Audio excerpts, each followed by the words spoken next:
Kerrataan nyt vielä aseiden tarpeellisuus. Suomessa on noin 2,5 miljoonaa käsiasetta. Mitä niillä tehdään? Varaudutaan sotaan ja pidetään kansalaisia kurissa. Armeija ja poliisi. Riistaa ammutaan runsaasti.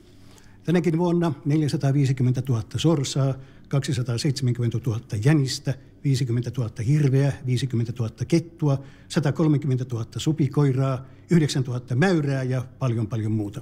Valitettavasti jokunen ihminenkin saa ampuma-aseen luodista, mutta tämä on marginaalinen ilmiö. Aikamoisia lukuja. Mutta monille suomalaisille metsästyksen maailma on vieras. Ja aseharrastajien maailma vähintäänkin omituinen. Aseet ovat kuitenkin Suomessa itsestäänselvyys. Aseilla on paljon puolesta puhujia. Sen sijaan aseiden vastustajilla ei ole Suomessa painostusryhmiä. Siis Suomessa ei saisi olla mitään aseita rajoittavia lakeja, vaan perustuslaillinen oikeus aseiden rajoittamattomaan hallussapitoon. Maantieteelliselle sijainnille me emme voi mitään. Haluaisin kuitenkin kysyä, mikä meille on tärkeintä? Vapaus harrastaa vai sellainen Suomi, jonka kouluissa ei tarvitse pelätä aseita? Olkaa nyt vaan tyytyväisiä, että meillä on niin paljon aseharrastajia.